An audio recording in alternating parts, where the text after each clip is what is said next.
الله أكبر. إن الحمد لله نحمده ونستعينه ونستغفره ونؤمن به ونتوكل عليه ونعوذ بالله من شرور أنفسنا ومن سيئات أعمالنا من يهده الله فلا مضل له ومن يضلل فلا هادي له ونشهد أن لا إله إلا الله وحده لا شريك له ونشهد أن محمدا عبده ورسوله. இந்த ஷஹாதத் கலிமா எல்லாம் சத்தமா சொல்லுங்க. அஷ்ஹது அன் லா இலாஹ இல்லல்லாஹ் வஹ்தஹு லா ஷரீக லஹு வ அஷ்ஹது அன்ன முஹம்மதன் அப்துஹு வ ரசூலுஹு. அம்மா பஅத். ஃபகத் قال الله تعالى في شأن حبيبه مخبرا وآمرا تعظيما وتكريما إن الله وملائكته يصلون على النبي يا أيها الذين آمنوا صلوا عليه وسلموا تسليما. إلى صلاة ساتما صلوا اللهم صل على سيدنا وعلى آل سيدنا محمد وبارك. அப்போ இது வச்சுருங்க. அதையும் நீங்கள் சவுண்டு கூட வைக்க சொல்லுங்கள். நிற்கும்ல தாய்மார்கள் கொஞ்சம் அமைதியாக இருங்களேன். அந்த குழந்தைங்களாம் உட்கார வைங்க, கவனமாக கேளுங்க. இன்ஷா அல்லாஹ் அல்லாஹ் தாலா இந்த செய்திகளை நம்ம எல்லோருக்கும் பலன் தரக்கூடியதாக அல்லாஹ் ஆக்குவானாங்க. பக்கத்தில் இருக்கிற குழந்தைங்களாம் கொஞ்சம் அமைதியாக இருக்க சொல்லுங்க. இன்ஷா அல்லாஹ். அல்லாஹ் ஜல்ல ஷானஹு தஆலாவுடைய பேர் அருள் பெரும் கருணை அல்லாஹ் நம்ம எல்லாம் மோமின்களாக முஸ்லிம்களாக தன்னுடைய ஹபீபு நாயகம் முஹம்மது ரசூலுல்லாஹி ஸல்லல்லாஹு அலைஹி வஸல்லம் அவர்களின் அருள் நிறைந்த உம்மத்திலே பிறக்க செய்தான். அந்த அல்லாஹ்வுக்கு எல்லா புகழும் அல்ஹம்துலில்லாஹ். மேலும் அல்லாஹ் ஜல்ல ஷானஹு தஆலா அல்லாஹ் ரசூலை மதிக்கக்கூடிய, அல்லாஹ் ரசூலுடைய நேசர்களை வலிமார்களை மதிக்கக்கூடிய, சஹாபாக்களை மதிக்கக்கூடிய, 4 இமாம்களை மதிக்கக்கூடிய சமூகத்திலே அந்த பிரிவிலே அல்லாஹ் நம்மை சேர்த்து வைத்தான். அந்த அல்லாஹ்வுக்கு எல்லா புகழும் அல்ஹம்துலில்லாஹ். மதிக்க வேண்டும், மரியாதை கொடுக்க வேண்டும் என்பதுதான் இஸ்லாத்துடைய ஆரம்ப பாடமே. நண்பர்களே, மனிதன் மற்றவர்களை மதிக்க கற்றுக்கொள்ள வேண்டும். முதல்ல அதுதான் இஸ்லாத்துடைய ஆரம்ப பாடமே. அல்லாஹ் ஜல்ல ஷானஹு தஆலா ஆதம் அலைஹிஸ்ஸலாம் அவர்களை படைத்து மலக்குகளுக்கு சொல்லி அவர்களுக்கு மரியாதை செலுத்த சொன்னான். எல்லா மலக்குகளும் மரியாதை செய்தார், ஷைத்தான் மட்டும் மரியாதை செலுத்த மாட்டேன்னு சொன்னான்.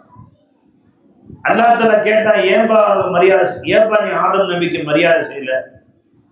சொல்லப்போனா நான் மேலானவன், என்னை நெருப்பில் படைத்தாய், ஆதமை மண்ணில் படைத்தாய், எனவே நான் அவருக்கு மரியாதை கொடுக்க வேண்டிய அவசியம் இல்லை, உனக்கு வேண்டுமானால் மரியாதை செலுத்துகிறேன் அப்படின்னு சொன்னான். அல்லாஹ் சொன்னான், நான் யாரை மரியாதை செய்ய சொன்னேனோ, யாரை மதிக்க சொன்னேனோ அவரை மதிப்பதுதான் என்னை மதிப்பது. நீ என்னை மதிக்கிறேன் என்று சொல்கிறாய், நான் யாரை மதிக்க வேண்டும் என்று சொல்கிறேனோ அவரை நீ மதிக்காவிட்டால் நீ ஷைத்தான், வெளியே போட்டான். அப்ப ஷைத்தான அல்லாஹ் தஆலா ஏன் ஷைத்தான் ஆக்குனா? நல்லா விளங்கிங்க. ஷைத்தானை ஏன் அல்லாஹ் துரத்தனா? விரட்டப்பட்ட ஷைத்தான்னு ஏன் சொன்னா? அல்லாஹ்வை மதிக்காதனால இல்ல, அல்லாஹ்வுக்கு உரிய சஜிதா செய்யாதனால இல்ல, அல்லாஹ் ஜல்ல ஷானஹு தஆலாவுக்கு இபாதத் செய்யாதனால அல்லாஹ் துரத்தல. அவ அல்லாஹ்வுக்கு மரியாதை கொடுத்தான். அல்லாஹ் தஆலா யாரை மரியாதை கொடுக்க வேண்டும் என்று மனிதர்களிலே சிலரை சொன்னானோ அவர்களுக்கு மரியாதை தர மாட்டேன்னு சொன்னான், அல்லாஹ் துரத்திட்டான். நல்லா விளங்கும். இன்னும் சில பேர் சொல்கிறார்கள், நான் அல்லாஹ்வை மதிப்பேன், வேண்டுமான குர்ஆனை மதிப்பேன், ரசூலை மதிப்பேன், ஹதீஸை மதிப்பேன், இமாம்களை மதிக்க தேவையில்லை, உலமாக்களை மதிக்க தேவையில்லை, இறை நேசர்களை மதிக்க தேவையில்லை, அவுலியாக்களை அன்பியாக்களை மதிக்க தேவையில்லை என்று சொன்னால் அவன் யாருடைய வாரிசு என்பதை தாங்கள் முடிவு செய்து கொள்ளுங்கள். அப்ப அன்பர்களே, நம்முடைய குழந்தைகளுக்கு முதல்ல மரியாதை கற்றுக் கொடுங்க. அல்லாஹ்வுக்கு எப்படி மரியாதை செலுத்தணும்னு கற்றுக் கொடுங்க. அல்லாஹ்வுடைய திருப்பெயரை எப்படி உச்சரிக்கணும்னு கற்றுக் கொடுங்க. நண்பர்களே, நாம் எந்த அளவுக்கு நம் குழந்தைகளுக்கு அல்லாஹ் ரசூலுடைய முஹப்பத்தை கற்றுக் கொடுக்கிறோமோ அந்த அளவிற்கு அல்லாஹ் தஆலா அந்த குழந்தைகளுக்கு தாய் தந்தையுடைய முஹப்பத்தை அல்லாஹ் தஆலா கற்றுக் கொடுப்பார். அல்லாஹ்வுடைய பெயரை மதிக்க வேண்டும் என்று கற்றுக் கொடுங்கள். பாங்க சொன்ன சத்தம் கேட்டால் அல்லாஹ் அக்பர் சொன்ன தம்பி அல்லாஹ் அக்பர் பாங்க சொல்றான், அல்லாஹ் நம்ம பாங்க கிடைக்கிறான், அமைதியாயிரு. நண்பர்களே, வீட்டிலே தாயும் தந்தையும் முதல்ல கத்துக் கொடுங்க. பாங்க சொன்னா பேசுறத நிப்பாட்டு, வாயை மூடுது. அது கல்யாண மண்டபமா இருந்தாலும் சரிதான், அது மௌத்து வீடா இருந்தாலும் சரிதான், எந்த சபையா இருந்தாலும் சரிதான், பாங்கு சத்தம் கேட்டால் எல்லாரையும் அமைதியாகு. பின் டிராப் சைலண்ட், ரொம்ப அமைதியா இருக்கணும். எல்லாரும் வாயில கை வச்சிடணும். சின்ன குழந்தைங்க பேசணும், பேசாதேன்னு சொல்லக்கூடாது, வாயில கை வச்சு பேசணும். பாங்கு சொல்றாங்க, இஷாரா செய்யணும். அந்த அளவிற்கு தாயும் தந்தையும் பழக்கப்படுத்த வேண்டும். வீட்டிலே பாங்கு சத்தம் கேட்டால் கைகளை விரல் அசைத்து வேண்டுமானால் பேசிக்கலாம், வாய் திறந்து சும்மா இருக்குன்னு சொல்லக்கூடாது. வீட்டில் டிவி ஓடுனா ஆஃப் பண்ணிடு. ஃபோன் பேசிட்டு இருந்தா பாங்கு சத்தம் கேட்டோம், பாங்கு முடிஞ்ச உடனே நான் ஃபோன் பேசுறேன், பாங்கு சொல்றாங்க, ஃபோனை கட் பண்ணிடு. என்ன பிரதமர் அவர்கிட்ட பேசுறாரு, பக்கத்து சொட்டையும் திரும்பி எவ்வளவு பேசுவான், தெரியாதா உன்னை பத்தி? இந்த பெரிய அரசு அதிகாரிகள் பேசிட்டு இருக்கிறாங்களாக்கும். வீணா போனா உட்காந்து 1.5 மணி நேரம் பேசுறான். இந்த போன்ல அதிகமா பேசுறது யாருங்க?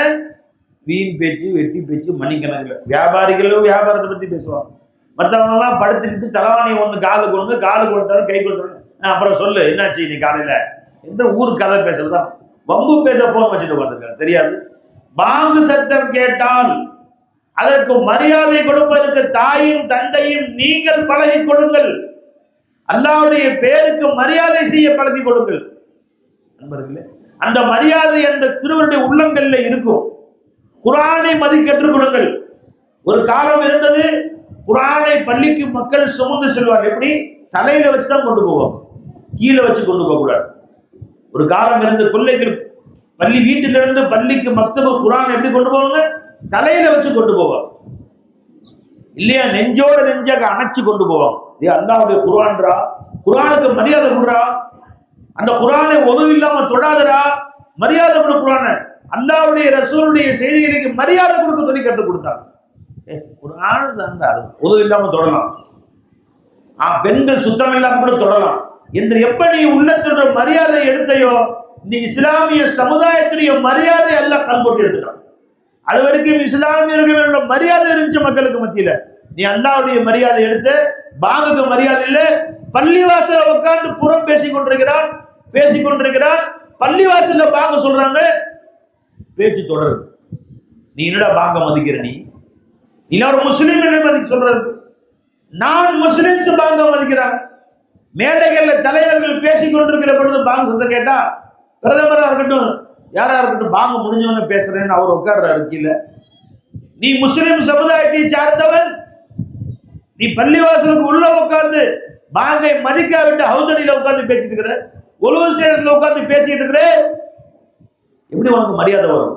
அல்லாஹ் கொஞ்சம் நஞ்சம் உண்மையான இருக்கிற மரியாதை எடுத்துருவாங்க. நீ அல்லாஹ்வை மதித்தால் இந்த சமூகம் உன்னை மதிக்கும், உன் உறவுகள் உன்னை மதிக்கும். நீ அல்லாஹ் ரசூலை மதிக்க கற்றுக் கொடுத்தால் இந்த உலகம் உன்னை மதிக்கும், உலகம் உன்னை கொண்டாடும். குர்ஆனை அப்படி மதிப்பார். இன்னும் சில வீடுகளில் தை தவறி குர்ஆனோ எஸ்எல் குர்ஆனா இருக்கட்டும், அல்ஹம் ஜுஸுவா இருக்கட்டும், குர்ஆன் ஜுஸு கை தவறி குழந்தைகள் கை தவறி கீழே விழுந்துட்டா தாய் தந்தைகள் பதறி போயிடுவாங்க. உடனே அந்த குர்ஆனை எடுத்து 2 கண்களை ஒத்தி நெஞ்சில் அணைச்சு முத்தம் போட்டுட்டு ஒரு பழக்கம் செய்வார்கள் நம்முடைய முன்னோர்கள். 2 கிலோ உப்பு கொண்டு போய் மோதி நாட்டை கொடுத்துருப்பான், 2 கிலோ சக்கரை கொண்டு போய் ஜீனி கொண்டு போய் கொடுப்பா, 2 கிலோ அரிசியை கொண்டு போய் ஏதாவது ஒரு வீட்டில் இருக்க சாமான் கொண்டு போய் குர்ஆனை தவறி கீழே போட்டோம்பா, 2 கிலோ அரிசியை கொண்டு போய் யாரா பக்கத்துல ஏழை மக்கள் கொடுத்துட்டு வா, சதக்கா செய்யி, அந்த பாவத்தை அல்லாஹ் நம்மை மன்னிக்கணும் என்று சொல்லக்கூடிய பழக்கம் இன்றும் நாகை நாகப்பட்ட வட்டாரங்கள் இந்த ஊர்ல இருக்கு. அந்த மாதிரி இந்த ஊர்ல கிடையாது. குர்ஆனை தவறி கீழே போட்டு விட்டால் விளங்குச்சுங்களா, மதிக்க கற்றுக் கொடுக்குறான். எஸ்எல் குர்ஆனா இருந்தாலும் பிள்ளைங்க தவறி கீழே விழுந்துருச்சு, அலமாரில இருந்து எடுக்கும் போது கீழே விழுந்துருச்சு, நாகப்பட்டினம், நாகூர், காரைக்கால் அந்த வட்டாரங்கள்ல உடனே தாய்மார்கள் பதறி போவோம். ஹசரத் போன் அடிப்பா, ஹசரத் நீ காலையில குர்ஆன் கையை விட்டு தவறி கீழே விழுந்துச்சு, ஆபத்து நடக்குமா, வீட்டுல இருந்து குழப்பம் நடக்குமா, அல்லாஹ் தஆலாவுக்கு நம்ம மாறு செஞ்சோமே, அல்லாஹ்வுடைய கலாம் இப்படி அவமரியாதை செஞ்சோமே, தவறி கீழே விழுந்துச்சு, நான் வேணும்னு போடல ஹசரத். நான் சொன்ன பயப்படாதீங்க, ஒரு 2 கிலோ உப்பு கொண்டு போய் கொடுத்துருங்க, ஒரு 2 கிலோ ஜீனி, 2 கிலோ அரிசி ஏதோ ஒன்று கொண்டு போய் ஏழை மக்களுக்கு கொடுத்துருங்க. சரி, குர்ஆன் ஹதீஸ் எப்படி வருதா? குர்ஆனை சட்டம் இவன் கேட்கறான் இன்னைக்கு, குர்ஆனை தவறி கீழே போட்டால் 2 கிலோ அரிசி கொடுக்கணும்னு குர்ஆன்ல வருதா? புகாரில வருதா? முஸ்லிம்ல வருதா? அப்படி எங்கேயும் வரல. ஆனால் அந்த குர்ஆனுடைய அஸ்மத், குர்ஆனை எப்படி பிடிக்க வேண்டும், எப்படி கண்ணியம் செலுத்த வேண்டும் என்பதை இந்த குழந்தைகளுக்கு மனதிலே உட்கார வைப்பதற்காக வேண்டி, அந்த குர்ஆனை மதிக்க வேண்டும் என்பதை கற்றுக் கொடுப்பதற்காக வேண்டி நம்முடைய முன்னோர் அந்த பழக்கத்தை ஏற்படுத்தினாங்க. இதனுடைய புகாரில வருதா? சில மரியாதைகளை, இதுக்கெல்லாம் குர்ஆன் வேணும் ஹதீஸ் வேணும் அர்த்தம் இல்லை. ஒரு குழந்தைகளுக்கு சின்ன வயசுல இருந்து கற்றுக் கொடுத்தா நாளைக்கு ஒன்னே மரியாதை செலுத்துவோம். நம்ம வீடுகளில் ஒரு பழக்கம் இருக்கு, எங்க ஊர்ல இருக்குப்பா. நம்ம தவறி நடக்கிற பொழுது, நம்ம நடந்து போகிற பொழுது யார் மேலேயாவது கீழே உட்கார்ந்து மேல கால் பட்டுருச்சு, அல்லது பள்ளிவாசல்ல நடந்து போகும்போது நம்முடைய கால் முன்சஃபர் உட்கார்ந்துருக்காங்க, நம்ம கடந்து போறோம், நம்ம கால் அவங்க மேல பட்டுருச்சுன்னு சொன்னா குனிஞ்சு முத்தம் போட்டுக்குவோம், தொட்டு முத்தம் போடுவோம். அன்னைக்கு தெரியாம பட்டுருச்சு மன்னிச்சுங்க அப்படின்னு. உடனே யாரையும் காலால் எத்தி விட்டால் அவரை தொட்டு முத்தம் கொடுத்து விட்டு அவங்க மேல மன்னிப்பு கேட்கும் குர்ஆன்ல வருதா, ஹதீஸ்ல வருதா? அப்படி இல்லை. அந்த அந்த உணர்வை அந்த குழந்தைகளுக்கு கற்றுக் கொடுங்கள். நாளைக்கு தாய் தந்தை மேல கைப்பட்டாலும், தன் தம்பி மேலே கால் பட்டு விட்டாலும், கால் படக்கூடாதுப்பா, அடுத்தவங்க மேல கால் பட்டா தொட்டு முத்தம் கொஞ்சி மன்னிச்சுங்கன்னு சொல்லணும்பா என்று முன்னோர்கள் பழக்கப்படுத்தி இருந்தார்கள். இன்னும் எங்க ஊர்ல இந்த பழக்கம் இருக்கு, சாரி மன்னிச்சுங்கன்னு சொல்லுவாங்க. பெரியவங்க மன்னிப்பு கேட்டுக்குவாங்க, தெரியாம பட்டுருச்சுங்க அப்படின்னு சொல்லி. இன்னைக்கு அந்த மரியாதை நீ கற்றுக் கொடுக்கல, அவன் எட்டி உதச்சு நடந்து போயிட்டே இருக்கிறான், எட்டி மரியாதை இல்லாம நடந்து போறான். நண்பர்களே, சின்ன வயதிலே அந்த குழந்தைகளுக்கு நீ கற்றுக் கொடுக்கிற மரியாதை, அந்த 2 வயசுல அந்த 1 வயசுல கற்றுக் கொடுக்கிற மரியாதை இருக்கு பார்த்தீங்களா, அந்த மரியாதை நீ 50-60 வயசு தாய் தந்தைக்கு ஆகும்போது அது திருப்பி ரிவேர்ஸ்ல வரும். உன்னைய மரியாதை செலுத்துவான் அந்த பையன், தந்தையை மதிப்பான், தாயை மதிப்பான். நமது வீடுகளில் ஒவ்வொரு வஸ்துவையும் மதிக்க சொல்வார்கள். தஸ்பீ மணி இருக்கு பார்த்தீங்களா, அந்த தஸ்பீ மணி காலில் பட்டுருச்சு, மேலிருந்து கீழே விழுந்து தஸ்பீ மணி கீழே எடுப்பா, எடுத்து முத்தம் கொஞ்சம் எடுத்து அதை எடுத்து முத்தம் விட்டு அதை கண்ணில் ஒத்தி அதை எடுத்து மேலே மாட்டுப்பா, தௌபா அஸ்தோஃபிருல்லா சொல்லுப்பான்னு சொல்லுவான். தஸ்பீ மணியை கீழே விழுந்தா அஸ்தோஃபிருல்லா சொல்லணும்னு குர்ஆன்ல வருதா, புகாரில வருதா? நீ கேட்டா நீ பைத்தியக்காரன் அர்த்தம். மரியாதை செலுத்துங்கள், எதையும் மதிக்க வேண்டும், மரியாதை கொடுத்துங்கள். இதா ஜாக்கும் கரீமு கௌமின் ஃபஅக்ரிமு, ஒரு சமுதாயத்திலே மரியாதைக்குரியவர் உங்களிடத்திலே வந்தால் அவரை மரியாதை செலுத்துங்கள் என்று குர்ஆன் சொல்லுகிறது. அவ்வளவு இந்த ஹதீஸ் முடிஞ்சு போச்சு. ஒரு எம்எல்ஏ வர்றார், உட்கார்ந்து இருக்கிற சபையில, ஒரு கல்யாண சபை, எம்எல்ஏ வர்றாரு. எம்எல்ஏ வந்தா எந்திரிச்சு நின்று அவருக்கு நாரை தக்பீர் போடணும், அவரை வாங்க சார்னு சொல்லணும். குர்ஆன்ல வருதுன்னு கேட்டா வைத்தியம் முடிச்சிச்சுன்னு அர்த்தம். அவரை மதிக்கணும், மக்களால் மதிக்கப்படக்கூடியவர். 1,00,000 பேர்கள் அவருக்காக வேண்டி ஆதரவு கொடுத்து ஓட்டு போட்டு தேர்ந்தெடுக்கப்பட்டு அந்த ஊருக்குள் வருகிறார். அவர் ஒரு சமுதாயத்துக்கு வருகிறார், எந்திரிச்சு நிக்கணும். இல்ல அவர் நான் முஸ்லிம் இருந்தா ஒரு சமுதாயத்தால் மதிக்கப்படக்கூடிய வந்தால் எழுந்து நின்று கௌரவப்படுத்த வேண்டும். இந்த மரியாதையை பிள்ளைகள் கற்றுக் கொடுக்கும். ரசூல் ஸல்லல்லாஹு அலைஹி வஸல்லம் ஒரு மனிதர் வந்தார், ஒரு கூட்டத்துடைய தலைவர். அவர் நான் முஸ்லிம் அல்ல, திஹியத்துல் கலபி என்று பெயர். அவர் ஒரு கூட்டத்தாருக்கு தலைவராக இருந்தால் அவருடைய கூட்டத்திலே சுமார் 800 பேர் இருந்தார். 800 பேருக்கு தலைவர் அவர். அவர் நபிகள் நாயகத்தை பார்க்க வந்தார்கள். பெருமானார் எழுந்து நின்று வரவேற்று தாங்கள் அணிந்திருந்த ஷால் இருக்க அதை எடுத்து விரிச்சு கீழே போட்டு, பள்ளிவாசல பாய் இருக்கும் போட்டிருப்பாங்க ஏதாச்சும், அதுக்கு மேல தான் போட்டிருந்த ஷாலை எடுத்து கீழே விரிச்சு பெரியவங்க உட்காருங்க, ரசூலோட சின்ன வயசு தான் அவங்க, உட்காருங்க கண்ணியப்படுத்தினாங்க. இதை பார்த்து நெகிழ்ந்து போயிட்டார். ஒரு நபி, இருலோக சக்கரவர்த்தி, அல்லாஹ்வுடைய தூதர், ஒரு சாதாரண மனிதனுக்கு இப்படி மரியாதை கொடுத்தாங்களா? கடைசியில கலிமா சொல்லிட்டாரு. தான் கலிமா சொல்றது மட்டுமில்லை, தன்னோடு இருந்த 800 பேருக்கும் கலிமா சொல்லி கொடுத்துட்டார். அவ்வளவு பேரும் இஸ்லாத்துக்கு வந்து விட்டார். ஒரு சமுதாயத்தால் மதிக்கப்படக்கூடியவர்களை மதிப்பது அவருடைய கடமை. நீ அவருடைய கல்வி தகுதியை பார்க்க தேவையில்லை. அந்த எம்எல்ஏ என்ன படிச்சிருக்காரு? அவர் 5ஆம் கிளாஸ் தான், அதுவும் 4 தடவை ஃபைலு, தேவையில்லை. இன்றைக்கு 1,00,000 பேர் அவருக்கு ஓட்டு போட்டிருக்கிறாங்க. அவர் கவுன்சிலராக இருக்கட்டும், மரியாதை ஒவ்வொருத்தருக்கும் அவரவர்களுக்குரிய மரியாதை. ஊர் தலைவர் இருக்கிறார்கள், உங்களுக்கு அவருக்கும் சில கருத்து வேறுபாடு இருக்கலாம் ஏதோ சில விஷயத்துல. ஆனாலும் அவர்களை மரியாதை குறைவாக நீ பேச உரிமை இல்லை. மார்க்கம் சொல்லுகிறது அஸ்ஸுல்தானு நில்லுல்லாஹி ஃபில் அர்த். ஊரின் தலைவர் இருக்கிறாரே அவர் அல்லாஹ்வுடைய நிழல், அவர் அல்லாஹ்வுடைய பிரதிநிதி. ஊரில் இருக்கிற 10,000 பேருக்கு ஒரு தலைவராக அல்லாஹ் நியமிச்சிருக்கிறான். மன் அஹான சுல்தான் அல்லாஹ், அல்லாஹ் தஆலா நியமித்த ஒரு அதிகாரத்தை யார் கேவலப்படுத்தினார்களோ ஃபக்கத் அஹானஹுல்லாஹ், அல்லாஹ் அவரை கேவலப்படுத்துவார். இது ஹதீஸ் இருங்க பை, எங்க வருது? மன் அஹான சுல்தான் அல்லாஹ் அஹானஹுல்லாஹ், அல்லாஹ் தஆலா யாருக்கு அதிகாரம் கொடுத்தானோ அவர் அதிகாரம் கொடுக்கப்பட்டவரை நீ மதிக்கவில்லை என்று சொன்னால் உன்னை அல்லாஹ் கேவலப்படுத்துவார். நண்பர்களே, ஊரின் தலைவராக மதித்து உத்தரவு போட்ட கேட்கணும், ரெக்வெஸ்ட் பண்ணிக்கலாம். அண்ணே இந்த மாதிரி சூழ்நிலை இருக்குன்னு, நீங்க ஏதாவது கருணைக்கு இருந்து ஏதாவது செய்யுங்கன்னு கேட்கலாம். அவர் என்ன பெரிய இவரா, அவர் என்ன பெரிய படிப்பாளியா, அவருக்கு என்ன பெரிய கொம்பு முளைச்சிருக்கிறா என்று அவரை கேவலமான வார்த்தைகளை பேச ஒரு உரிமை இல்லை. நண்பர்களே, தலைவரை பக்கத்தில் வச்சுட்டு நான் பேசுறேன், எனக்கு லஞ்சம் கொடுக்கல அவங்க லஞ்சம். நான் உங்களை எச்சரிக்கிறேன், மரியாதை பற்றி எச்சரிக்கிறேன். இவ்வளவு பேர் உட்கார்ந்திருக்கக்கூடிய கூட்டத்தில் அவர்கள் உள்ளே வந்தால் எழுந்து நின்று கண்ணியம் கொடுக்க வேண்டும், மரியாதை கொடுக்க வேண்டும், அவர்களுக்கு தனி இடம் கொடுக்க வேண்டும், சீட்டு கொடுக்க வேண்டும், அவர்களை மரியாதை செலுத்தணும், அவர்களை பற்றி புறம் பேசக்கூடாது, அவர்களை பற்றி மரியாதை குறைவாக நீ பேச உரிமை இல்லை. இது மார்க்கம் நமக்கு சொல்லிக் கொடுக்கிறது. மன் அஹான சுல்தான் அல்லாஹ் ஃபில் அர்தி அஹானஹுல்லாஹ். அபூ பக்ரா ரலியல்லாஹு தஆலா அறிவிக்கிறார்கள், திருமதி ஷரீஃபில் வரக்கூடிய ஹதீஸ், இது சஹீஹான ஹதீஸ். அல்லாஹ் தஆலா யாருக்கு ஒரு அதிகாரம் கொடுத்திருக்கிறானோ, இன்னொரு இடத்திலே வருகிறது, அதிகாரம் கொடுக்கப்பட்ட ஒரு மனிதர் உங்களை விட பணத்திலோ காசிலோ செல்வத்திலோ அல்லது குலத்திலோ அவர் கற்று கீழ் இருந்தாலும் சரியே, அல்லாஹ் ஒரு அதிகாரம் கொடுத்துட்டா மதிச்சுதான் ஆகும்.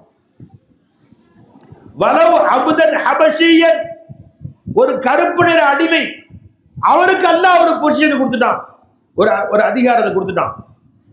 நீ அவரை முன்னாடி போய் சல்யூட் தான் வைக்கணும், மதிச்சுதான்.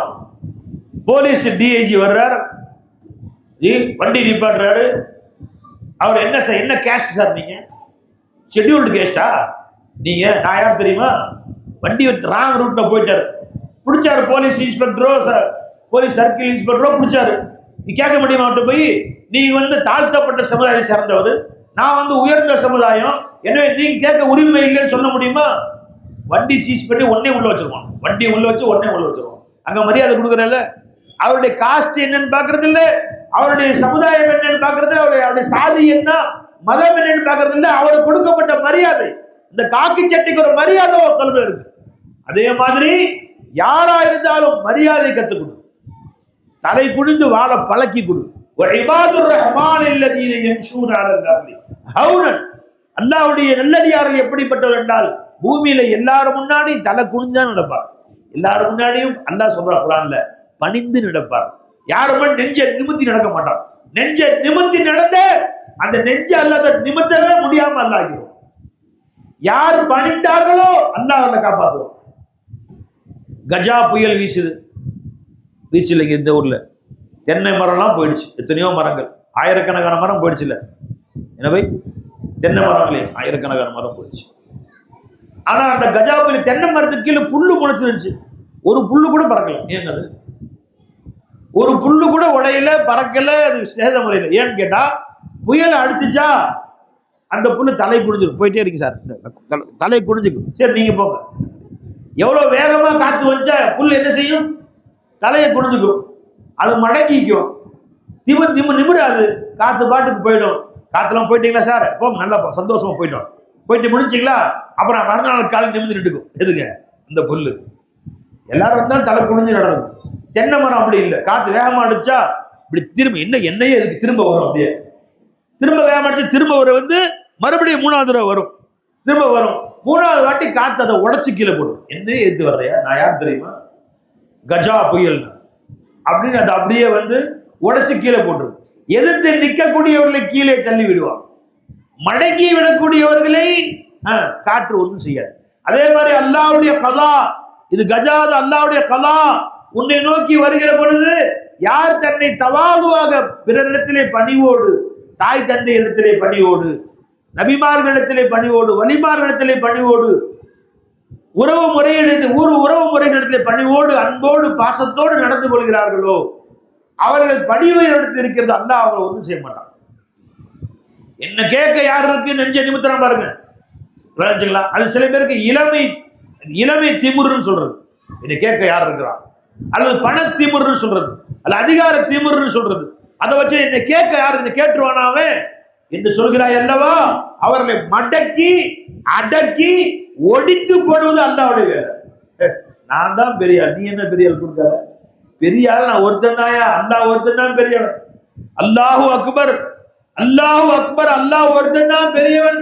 எப்ப சொல்லிட்டோம் மத்த எல்லாம் அசுகர்னு அர்த்தம், மத்த எல்லாம் சின்னவன் அர்த்தம். நீ சின்னவனாயிரு, உனக்கு அல்லாஹ் மரியாதை கொடுக்கும். அப்ப அன்பர்களே, தாய்மார்களே, குழந்தைகளுக்கு மரியாதை கற்றுக் கொடுக்கும். தாய் தந்தையிடத்திலே நடக்கக்கூடிய முறையை குழந்தைங்களுக்கு சொல்லிக் கொடுக்கும். நல்லா கவனி. ஒரு 5 வயசு விவரம் தெரிஞ்ச ஒரு பையன், 7 வயசு பையன் அம்மாவோட சண்டை போடுறான். என்னம்மா நீ தோசை விட்டு கொடுமா, இட்லி வேணாம் எனக்கு தோசை விட்டு வாங்குறான், மரியாதை எல்லாம் பேசுறான். அத்தா சிரிக்கிறார், அத்தியா உன் பையன் எப்படி பேசுறான் பாத்தியா. இன்னைக்கு அம்மாவை பேசுறான், நாளைக்கு ஒன்னே பேசுவோம். அவன் அம்மாட்ட மரியாதை இல்லாம பேசும்போது அத்தா இங்க வாடாங்க, யார் அது பெத்த தாய் இல்ல, எப்படி பேசுற, கெஞ்சிக்கலாமா, தோசை கொடுமா எனக்கு, தோசை கொடுமா, என்ன உத்தரவு போடுற அம்மாவுக்கு மரியாதை இல்ல, காலத்தொட்டு முத்தம் போடுறான், காலத்தொட்டு முத்தம் போடு, காலத்தொட்டு முத்தம் அம்மா மன்னிச்சுக்குமா, மன்னிப்பு கேளு அம்மாட்ட. இப்ப கேளு அம்மா தோசை கொடுமா, செச்சுட்டு கொடுக்கல. யார் சொல்லணும் இது, அம்மாட்ட மரியாதை இல்லாம பேசுனா அத்தா சொல்லணும். அத்தாட்ட மரியாதை இல்லாம பேசுறான் 15 வயசு பையன், 15 வயசு பையன் அத்தாட்ட, அத்தா எத்தனை நாள் கேட்கறேன் பைக் வாங்கி தர மாட்டேங்கிறீங்க, என்ன நீங்களாம் அப்படிங்கிற. அம்மா கூப்பிடணும், அத்தார பேசக்கூடாது, அம்மா ஓங்கி அற விடணும். யார்கிட்ட பேசுற, பெத்த தகப்பட்ட பேசுற முறையாது. பெத்த தகப்ப முன்னாடி தலை நிமிர்ந்து நிக்காதேங்கிறாங்க குர்ஆன்ல. வஃபில் லஹுமா ஜனாதுல் மினர் ரஹ்மா, உன் தோள் புஜங்களை தாழ்த்தி நில்லு, தகப்ப முன்னாடி தாய் முன்னாடி நிமிர்ந்து கூட நிக்காதேங்கிறான். அறிவு இருக்கா உனக்கு, தகப்பட்ட எப்படி பேசுற நீ, அம்மா அற விடணும். மரியாதை மன்னிப்பு கேட்கிறான், மன்னிப்பு கேட்கிறான். அத்தாட்ட போய் காலத்துல முத்தம் போடுறான், காலத்தொட்டு முத்தம் போட்டு போ, மரியாதை நடந்துக்கோ, மரியாதையை கேளு, கெஞ்சி கேளு, வாங்கி தருவாங்க. இதென்ன பெரிய பேசுற என்று அம்மா திருத்தணும். இதுக்கு எப்படி ஆயிடுச்சு, அம்மாவை அவன் கேலி பண்றான், அம்மாவை அவன் மிரட்டுறான், அத்தா சேர்ந்து நல்லா சொல்றான், உங்க அம்மாவுக்கு புத்தி வர அப்பதான் சொல்றான். அவன் அத்தாவை கேலி பண்றான், அம்மா சேர்ந்துக்கிட்டு நல்லா சொல்றான், உங்க அப்பனுக்கு அறிவே இல்லைங்கிறான். அம்மா 2 பேரையும் அவன் கேலி பண்ணுகிறான், மிரட்டுகிறான். நாளைக்கு அவன் 2 பேரையும் சந்தியில விட்டுறான், கொண்டாட்டி வந்து அவன் பின்னாடி போயிடுறான். 2 பேரும் அழுகுறாங்க. இப்போ உட்காந்து நண்பர்களே, உன் குழந்தைகளுக்கு எதை கற்றுக் கொடுத்தாயா இல்லையோ மரியாதை மட்டும் கற்றுக் கொடு. யார்கிட்ட எப்படி நடந்துக்கணும், யார மரியாதை செலுத்தணும். வீட்டுக்கு பெரியவங்க வர்றாங்க, எப்படி பேசணும். பெரியவங்க வீட்டுக்கு வர்றாங்க, வயதானவர்கள் யாரா இருந்தாலும், வயசான தாத்தா வந்தாலும் சரி, அவர் ஏதாவது இளநீக்கு வைக்கிற தாத்தா வருவாரு, காய்கறி தாத்தா, யோ தாத்தா இங்க வா, இங்க வா, இங்க வாடா, யார் அவரு, யோங்கிற அவரை போய், நீ வயசு என்ன, உன் வயசு 20 வயசு, அது 60 வயசு ஆயிடுச்சு, தெருவில் காய்கறி கொண்டு வருகிறார், யோ தாத்தா இங்க வாங்குற, வாங்க தாத்தா வாங்க, பெரியவங்களே இங்க வாங்க, கண்ணியமா கூப்பிட வேணாம், மரியாதை இல்லையா உனக்கு என்று உன் குழந்தைகளுக்கு நீ சொல்லிக் கொடு. வீட்டை சிரிக்கிறான், புருஷன் மனுஷன் வர, தாத்தா போறாரு, நம்ம 10 வயசு யோ தாத்தாவா, சிரிப்பா. இன்னைக்கு அவன் அடுத்தவனை கேலி பண்றான், நீ சிரிக்கிறியா? உன்னை சந்தியில வச்சு அவன் சிரிப்பான், ஊரு சிரிக்க வைப்பான். அவன் செய்யற காரியங்களை உன்னை பார்த்து ஊரே சிரிக்கும். இன்னைக்கு நீ சிரிக்கிற, அவனை பார்த்து மரியாதை இல்லாம பேசுறான், சிரிக்கிற நீ. என்னுடைய சேகநாயகம் ஷம்சுல் ஆரிஃபீன் சர்கார் ஃபைதி ஷா நூரி ரலியல்லாஹு தஆலா அவர்கள் இந்த உலகத்தில் எப்படி மனிதன் வாழ வேண்டும் என்று கற்றுக் கொடுப்பதற்காக அல்லாஹ் தஆலா அனுப்பிய ஒரு இறை நேசர், அல்லாஹ்வுடைய வலியுல்லாஹ். அவர்களை பார்த்த கண்கள் பரக்கத்துடையவர்கள், அவங்களை பார்த்தா சீதேவித்தனம். அந்த எஜமானவர்கள் ஒரு முறை தன் வீட்டில் நின்றிருக்கிறார், வீட்டு கொல்லையில. எஜமானுடைய மகனார் ரஹ்மத்துல்லா சஜ்ஜாதா, அவங்களுடைய மகனார் தென்னை மரத்துல ஏறி தேங்காய் பறிக்கிறது தெருவில் போவாங்க. தேங்காய் பறிக்கிறது தெருவில் சொல்லிட்டு போவோம். அண்ணே வாங்கன்னு கூப்பிடுவோம். ஒரு வயதான தாத்தா, அவருக்கு வயசு 80 மேல இருக்கும். ஆள் ஒல்லி குச்சியான ஆளு, தோல்லாம் சுருங்கி இருக்கு. அவர் வந்து கத்துறா, தேங்காய் பறிக்கிறது, வாங்க ஐயா கூப்பிட்டாரு, வந்துட்டார். வந்த பின்னாடி எவ்வளோ பேசுறாங்க தேங்காய், அவருக்கு என்ன பேசுறாரு? அந்த காலத்து ஒரு தேங்காய்க்கு 10 ரூபா, ஒரு தேங்காய் 5 ரூபா பேசுவாங்க இல்லையா? எவ்வளோன்னு தெரியல எனக்கு, 5 ரூபா பேசுறாங்க. சரி ஏறியா அப்படின்ட்டா. அவர் மேலே ஏறிறார். அந்த வயதான மனுஷன் பழக்கம், சின்ன வயசுன்னு 50 வருஷமா அந்த தென்னை மரம் ஏறதானே, எந்த கருவியும் இல்லை, காலில் ஒரு கயிற்று கட்டி சக்கு சக்கு சக்குன்னு மேலே ஏறிடுது. காலில் ஒரு கயிறு மட்டும் கட்டிக்கிறாங்க, என்னன்னு தெரியல, சக்கு சக்கு சக்கு சக்குன்னு அவ்வளோ வேறு தென்னை மரம் மேலே ஏறிடும். மேலே ஏறி தேங்காவை பறிச்சு போட்டுருக்கிறார். கீழே இருந்து சஜ்ஜாதா குரல் கொடுக்குறாங்க, விளைஞ்சுங்களா, இந்த யோ அந்த மட்டையும் போடியா அப்படின்ட்டா. சர்க்கார் நாயகம் பார்த்துட்டு இருந்தாங்க, ரத்தம் கோத்துருச்சு. இங்கே வாங்க, இங்கே வா. அவர் வயசு என்ன, உன் வயசு என்ன? உன் வயசு 30, அவர் வயசு 80. இன்னும் யோகுங்கிற அவரை பார்த்து மரியாதை இல்லை உனக்கு? அண்ணே, தாத்தா, அப்பா, பெரியவங்களே, கொஞ்சம் பிச்சு கொஞ்சம் குறைஞ்சா போட்டு. நீ ஒருத்தர் கொடுக்குற மரியாதையை கொடுத்தா உன் வயசு குறைஞ்சு போயிடுதா? உன் மானம் போயிடுதா? மரியாதை போயிடுதா? மரியாதை எப்படி சொன்னா அவங்கள? அவர் வேற்று மதத்தவராக இருக்கட்டும், வயசானவராக இருக்கட்டும், அவருக்கு கட்டி இருக்கிற ஒரே கச்சையை தவிர வேற சொத்து பல் இல்லை. ஒரு குடிசை வீடு, ஒரே ஒரு வேஷ்டியை இடுப்புல கட்டி இருக்கிறார், ஒரு அரணா கயிறு கட்டி, முன்னாடி ஒரு தொங்குது, பின்னாடி தொங்குது, வேற சொத்து இல்லை. நீ இன்னைக்கு மாடி கட்டி இருக்கிறாய், நீ கோடீஸ்வரன், ஆனாலும் வயசுக்கு ஒரு மரியாதை. அந்த மரியாதை கொடுக்கல, அல்லாஹ் உன்னை கேவலப்படுத்திடுவான். இன்னும் யோகம் அவரை பார்த்து. சரி நான் அவனை சொல்றேன், ஒரு தேங்காய் எவ்வளவு கொடுக்குறவருக்கு? ஒரு தேங்காய்க்கு 5 ரூபா. சரி, ஒரு தேங்காய்க்கு நான் 500 ரூபா கொடுக்குறேன், நீ மரத்துல ஏறுறான், ஏறு நீ மேல. ஐயோ ஏற தெரியாது, ஏறுனா பாதியில மயக்கம் போட்டு கீழே மண்டை ஒடிச்சாகும், பாதியில கீழே விழுந்துருவ. உனக்கு ஏற தெரியாது, உனக்கு இல்லாத ஒரு திறமையை அல்ல அவரு கொடுத்துக்கிறான், எப்படி மரியாதை இல்லாம பேசுறேன்? அவர் வந்த பின்னாடி சர்க்கார் நாயகம் தேங்காய்க்கு எண்ணி காசை கொடுத்துட்டு எக்ஸ்ட்ரா ஒரு 50 ரூபா காசை கொடு, நீ ஒரு மரியாதை இல்லாம பேசுறதுக்காக அப்படின்னு சொல்லி எக்ஸ்ட்ரா ஒரு 50 ரூபா கொடுக்க வச்சாங்க. அன்பர்களே, குழந்தைகளுக்கு மரியாதை கற்றுக் கொடுக்கும். வீட்டுக்கு பெரியவங்க வர்றாங்க, எப்படி மரியாதை கொடுக்கணும்? வீட்டுக்கு ஒரு சொந்த பந்தங்கள் வர்றாங்க, எப்படி மரியாதை கொடுக்கணும்? மாமா மச்சான் வர்றாங்க, எப்படி மரியாதை கொடுக்கணும் என்று அந்த ஒழுக்கத்தை நீ கற்றுக் கொடுத்தால் அந்த பிள்ளைகள் நாளைக்கு வளர்ந்து உலகத்துக்கு மரியாதை கற்றுத்தரக்கூடிய பிள்ளைகளாக. பெருமான சொன்னாங்க, வயது முதிர்ந்தவர்கள் யாரா இருந்தாலும் மதிக்கணும். இக்ராமில்லாஹி தஆலா இக்ராமுல் மஷீப், தாடி நரைத்தவர்கள், தலைமுடி நரைத்தவர்கள் இருக்கிறார்களே, அவர்களுக்கு மரியாதை கொடுப்பது அல்லாஹ்வுக்கு மரியாதை கொடுப்பது, அல்லாஹ்வுக்கு கண்ணியம் கொடுப்பது. நண்பர்களே, அவர் யாரா இருக்கட்டும், எந்த மதத்தவரை சார்ந்தவராக இருக்கட்டும், உனக்கு பிடிச்சவராக இருக்கட்டும், பிடிக்காதவராக இருக்கட்டும், வயது முதிர்ந்தவர்களுக்கு கண்டாலும் மரியாதை கொடுக்கும். பஸ்ல போறீங்க, உங்களை விட வயது முதிர்ந்த, நீ இளம் வயது, நீ கருப்பு தாடி, அங்க வயது முதிர்ந்த ஒருத்தர் வர்றாரு, உடனடியா நீ எந்திரிச்சு அவர் உட்கார் இடம் கொடுக்கும். நான் ஒரு தடவை பஸ்ல போயிட்டு இருந்தேன், உட்கார்ந்து சீட்ல உட்கார்ந்து, அப்ப ஒரு வயதான ஒரு மனிதர், அவர் காவி உடை அணிந்திருந்தார். காவி உடை, கையில திருவோடு, ஒரு குச்சி கீழே வச்சிருக்கா, வளைஞ்சு போன குச்சி, வயசு ஒரு 75-80 இருக்கும். எல்லாம் இவ்வளவு பெரிய தாடி, இவ்வளவு பெரிய சடமுடி, தெருவில் வருவாங்க இல்லையா, அந்த மாதிரி அவர் சாமியார் மாதிரி இருந்தார். அந்த பஸ்ல நான் மட்டும்தான் முஸ்லீம் உட்கார்ந்துருக்கேன், மற்ற எல்லாரும் மாற்று மத சகோதரர்கள் உட்கார்ந்துருக்கிறார். அவர் ஏறி உள்ளே வருகிறார், இப்படி பார்க்கிறார், உட்கார சீட் இருக்காரு, 2 கம்பி கையில பிடிச்சிருக்கிறார், எனக்கு பின்னாடி இருக்கிறார். இப்படி பார்த்தாரு, யாரும் உட்கார சீட்ல அவர் கையை பிடிச்சி நிக்கிறார். எதேச்சியா நான் திரும்பி பார்த்தா பின்னாடி நிற்கிறார். டக்குன்னு எந்திரிச்சு, ஐயா வாங்க, பெரியவங்களை வாங்க உட்காரு. அவர் பிச்சைக்காரராக இருக்கட்டும், மனுஷன், அவர் வசதி இல்லாத இருக்கட்டும், மனுஷன், அவர் ஒன்னிடத்திலே 1 ரூபா காசு வாங்கக்கூடிய இருக்கட்டும், அவர் மனுஷன்.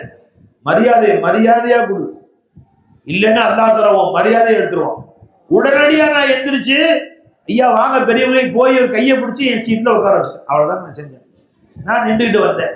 இந்த என்ன குறைஞ்சு போகிற போது சில நேரம் தீபாவளி சீசன்ல பார்த்தா மெட்ராஸ்ல இருந்து பட்டுக்கோட்டைக்கு நின்றுகிட்டே வர்றாங்க, பஸ்ல ட்ரெயினை தொத்திக்கிட்டு வர்றானோ, பஸ்ஸுல புடி எப்படி 2 காலம் தொங்குது, அப்படி வர்றாங்க. ஒரு 10 நிமிஷம் நின்று குறைஞ்சா போயிட போதும், இல்லை ஒரு அடி கம்மியா போயிட போறோமா, நீங்க உட்காருங்க ஐயான்னு சொல்லிட்டேன். உட்கார்ந்தா அந்த சீதேவி பாவம் யாரோ தெரியல, அந்த சாமியாரு, ஆண்டவா சத்தமா மொத்த பஸ் கேக்குது, ஆண்டவா இந்த சீதேவி நல்லா வாழவை, தீர்க்க ஆயுசா வச்சிரு, 100 வயசு வாழவை அப்படின்னு சத்தமா கேட்டு எனக்கு வெக்கமா போச்சு. ஆனா மொத்த பஸ் திரும்பி பார்க்குது, எல்லாரும் வெக்கத்தால் தலை குனிஞ்சு விட்டார். அவங்க பேசுறாங்க, வந்தவர் நம்ம சமுதாயத்தை சேர்ந்தவர், எந்திரிச்சு நாமெல்லாம் உட்கார்ந்து இருக்கிறோம், ஆனா கண்ணி நம்ம சமுதாயத்தை சேர்ந்த ஒரு சாமியாரு எந்திரிச்சு கண்ணியம் கொடுத்தவரு அவர் இஸ்லாமிய சமுதாயத்தை சேர்ந்த ஒரு சாமியார். என்னையும் சாமியார் இருக்கிறார் போட்டிருக்கு சட்ட பத்தம் இருக்குல்ல, சட்ட தொப்பியில பார்த்தா இந்த சாமியார் அந்த சாமியாரை மதிக்கிறார்.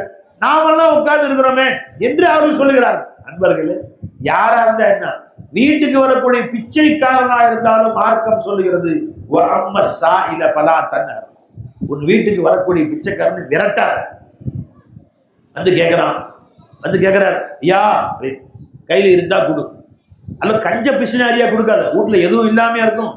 ஏங்க வீட்டுல ரொட்டி இல்ல, அரிசி இல்ல, இட்லி இல்ல, காசு பணம் கூட இல்ல, ஒரு 2 ரூபா கொடுத்தா குறைஞ்சா போயிட போகுது, ஒரு 5 ரூபா கொடுத்தா குறைஞ்சா போயிட போகுது.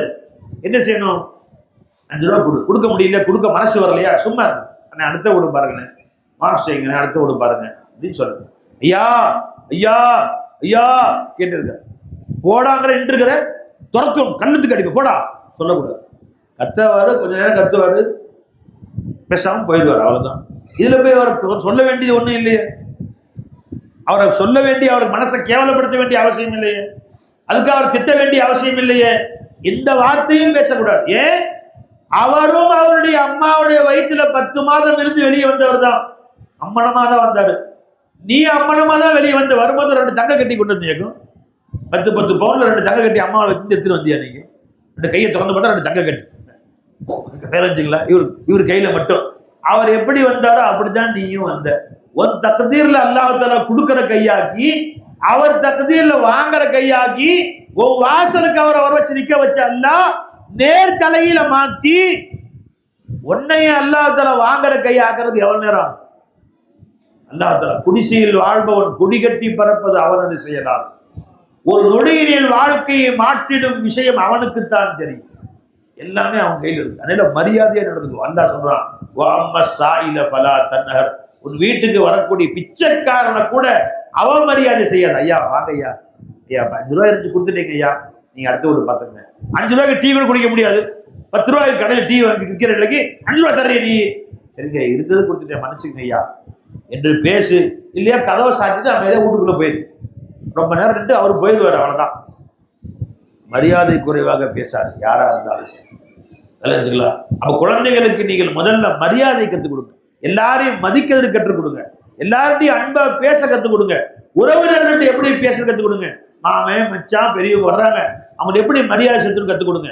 சின்ன குழந்தையா இருந்தாலும் உன்னுடைய பையன் 10 வயசு பையன், அவன் 8 வயசு பையனை காலால எத்தி உடைச்சிட்டான், டே என்னடா காலில் எத்தி உதைக்கிற, தொட்டு முத்தம் குஞ்சிடான். தம்பியா இருந்தாலும் அவனை தொட்டு முத்தம் குஞ்சி காலில் உதைக்கூடாதுடா, பெரியவங்களுக்கு மரியாதை. சின்ன குழந்தையா இருந்தாலும் காலால உதைக்க அனுமதி கிடையாதுடான்னு சொல்லி மரியாதை கற்றுக் கொடு. ரசூலுடைய மரியாதை கற்றுக் கொடு. தொழுகிற முசல்லா இருக்குது, அதை மரியாதை கற்றுக் கொடுக்கும். நம்ம வீடுகளை தொழுகிற முசல்லா இருந்தால் தொழுது முடிச்சுன்னா மடிச்சு எடுத்து வச்சிருவாங்க. சில நேரத்தில் அவசரமா ஒரு வேலை வந்துச்சு, பால்காரர் வந்துட்டாரு, அவசரமா போயிட்டாங்க. யாரேனும் வந்து தொழுகிற முசல்லா மிதித்து விட்டால், அல்லாஹ் தொழுகிற முசல்லா மிதிக்கிறிய பாவம்பா என்று சொல்லி தௌபா செஞ்சு முத்தம் கொஞ்சி எடுத்து வச்சிருவாங்க. நண்பர்களே, இதெல்லாம் மரியாதை கற்றுக் கொடுக்கணும். இல்லை எங்கேயாவது வருதா, ஹதீஸ்ல வருதா, புகாரில வருதா, தொழுகிற முசல்லா மிதித்தால் அதை முத்தம் கொஞ்ச வேண்டும் வருதா? அங்க அப்படிலாம் நினைக்காத. நீ இன்று அந்த மரியாதை கற்றுக் கொடுத்தால் அவன் தொழுகையை மதிப்பான், பாங்கை மதிப்பான், மாம மச்சான மதிப்பான், தாத்தாவை மதிப்பான், தந்தையை மதிப்பான். யாரை மதிக்க வேண்டுமோ எப்படி மதிக்க வேண்டுமோ அந்த மரியாதை கற்றுக்கணும். வளர்ச்சிக்கலாம். என் பெரியவங்க சொல்லுவாங்க, வளர்ச்சிக்கலாம் ஒரு செருப்பை கூட மதிக்கணும். என் சேகனா சொல்லுவாங்க, எப்படி நான் வாசல்ல செருப்பை விட்டுட்டு உள்ள போயிடுறோம், யாராவது வருவாங்க தட்டி விடுவாங்க, செருப்பு திரும்பி இருக்கு, அங்க இருந்து வெளியே இருந்து உள்ள வரும்போது செருப்பு ஒன்று இப்படி இருக்கு, ஒன்று இப்படி இருக்கு. வளர்ச்சிக்கலாம். என்ன செய்யணும்? மரியாதையா கீழே குனிந்து இடது கையால் அந்த செருப்பை எடுத்து 2யும் ஒன்னா வச்சு காலில் போடணும். இல்லையா அந்த செருப்பு இந்த பொசிஷன்ல இருக்குது, இந்த பக்கம் திரும்பி இருக்கு, இந்த செருப்பு இந்த பக்கம் இருக்கு, நீ அந்த பக்கம் திரும்பி அந்த செருப்பை போட்டுக்கு, முதல்ல வலது காலை போட்டுக்கு, இந்த பக்கம் திரும்பி இந்த காலை போட்டுருக்கு. இப்படி செய்யாம எட்டி உதைக்கிறான், ஒரு செருப்பை உதைக்கிறது, அது 3 ரவுண்ட் அடிச்சு நிக்குது. இதை எட்டி ஒரு உதை, அது சுத்தி நிக்குது. அது சரி பண்றாரா இவர்? எதை? ஒரு செருப்பை கூட நீ உதைக்க கூடாது. செருப்பு காலில் தான் போல இருக்கு, அதை கூட மரியாதை கொடுக்கும். செருப்பு இல்லாம நடந்து பாரு, ஒரு நாளைக்கு காலெல்லாம் பொத்த போட்டு இந்த சேத்துல நடந்து காலெல்லாம் புண்ணா போய் எல்லா முள்ளும் குத்தி ஊர்ல இருக்கிற அஜீஸ் எல்லாம் மிதிச்சு வியாதி வந்து படுத்துக்கு வலி. அப்போ உன்னை இவ்வளவு பெரிய வியாதியை விட்டு பாதுகாப்பதற்கு அல்லாஹ் தஆலா அந்த செருப்பை கொடுத்திருக்கிறானே, அதையும் மரியாதை செய், எட்டி உதைக்காதே. இந்த அளவுக்கு மார்க்கம் நமக்கு சொல்லித்தரு நண்பர்களே. இந்த மரியாதை குழந்தைகளுக்கு கற்றுக் கொடுக்கும். வீட்டை விட்டு வெளியே வர்றீங்க, ஷேகனா வரி வருவாங்க, எல்லாரும் 100 பேர் வரும்போது சில செருப்புகள் தலைகளை திரும்பி இருக்கு. எஜமா ஓடி போய் என் செருப்பை எடுத்து நேராக வச்சு வேற யாரு அந்த செருப்புடைய ஜோடி எங்கன்னு கண்டுபிடிச்சு கரெக்டாக வச்சுருவாங்க. வெளியே வரக்கூடிய சிரமப்படுவாங்கம்மா, யாராக இருந்தாலும். யாரோ பெரியவங்க செருப்பு தான் இருக்கும், அது நான் சரி பண்ணி வச்சிடலாம், சந்தோஷப்படுவாங்கன்னு நாங்கள்லாம் உள்ள உட்காந்து பயான் பேசிட்டு இருப்போம். என் ஷேக் நாயகம் வெளியே வந்து அந்த செருப்பை ஜோடி எடுத்துட்டு இருப்பாங்க. அங்கே நீங்கள் எல்லாம் கரெக்டாக அடுக்கி வச்சு வந்தால் ஈஸியாக போட்டு போவாங்க, செருப்பை தேட மாட்டாங்களே என்று அதற்குரிய மரியாதை கொடுப்பார். நண்பர்களே, இதையெல்லாம் நம் முன்னோர்கள் நமக்கு சொல்லிக் கொடுத்திருக்கிறார். அந்த முன்னோர்களுடைய பழக்கங்களை பின்பற்றுங்க. குழந்தைகளுக்கு மரியாதை சொல்லிக் கொடுங்க. வீட்டிலிருந்து நாங்கள் வீட்டில் ஓடி வருவோம், பள்ளிக்கூடத்துல பேகை கொண்டு வருவோம். தாய்மார்களை நல்லா கவனிக்க. நான் சொல்லக்கூடிய விஷயம் சாதாரண விஷயமா உங்களுக்கு தெரியலாம், ஆனால் உங்களையும் உங்கள் பிள்ளைகளுடைய வாழ்க்கையும் மாற்றக்கூடிய விஷயம். விளைஞ்சா இல்லைங்களா? வீட்டில் நாங்கள்லாம் ஸ்கூலுக்கு போயிட்டு பேகை முதுகுல சுமந்து கொண்டு வருவோம். வீட்டுக்குள்ள வந்தோன்னா அந்த பேகுடைய சுமம் இருக்கும், அப்படியே இறக்கி அப்படி தூக்கி ஒரு மூலையில வீட்டு மூலையில போட்டு அப்படியே ஓடுவோம் வெளியே விளையாடுறதுக்கு. எங்க எங்க அம்மா என்ன செய்யலாம், அந்த பேகை எடுத்து எங்க வைக்கணுமோ ஸ்டாண்ட்ல வைக்கலாம், வைக்க மாட்டாங்க.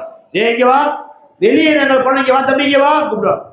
ஸ்கூல் பேக்கோட தூக்கி எறியுது, அதுவும் பாடம் தானப்பா, அதுவும் பள்ளி படிப்பும் ஒரு பாடம் தானே, அதுவும் இல்மு தானே, அதுக்கு மரியாதை கொடுக்கணுமா இல்லையா? என்ன தூக்கி கீழே போட்டு போற, பேகை தூக்கி எடுத்து மேலே வை. இப்போ எங்கள் அம்மா நினைச்சா என்ன செஞ்சிருக்கலாம், அதை எடுத்து அவங்க மேலே வச்சிருக்கலாம், வைக்க மாட்டாங்க. அந்த பழக்கம் நம்மள்கிட்ட வர வேண்டும் என்பதற்காக வேண்டி ரசூல் என்பதற்காக வேண்டி எங்கள் அம்மா என்ன செய்வாங்கன்னா, வெளியே போனவரை கூப்பிட்டு இங்கே வா, வெளியே கொஞ்சம் தூரம் போன தம்பி இங்கே வா அப்படின்னு கூப்பிட்டு அந்த பேகை எடுப்பா, எடுத்து மேலே செல்ஃபில் வை, அங்கே அந்த இடத்துல உனக்கு கொடுத்துக்க இடம், அந்த இடத்த வச்சுட்டியா, இப்போ போ இப்போ போ. ஏன் அப்படி செய்யறாங்க தெரியுமா? 2 நாள் இப்படி செஞ்சாங்கன்னா 3வது நாள் நான் வந்து வச்சு கீழே போடுவேனா, கீழே போட்டு திரும்ப நாம தான் எடுத்து வைக்கணும்.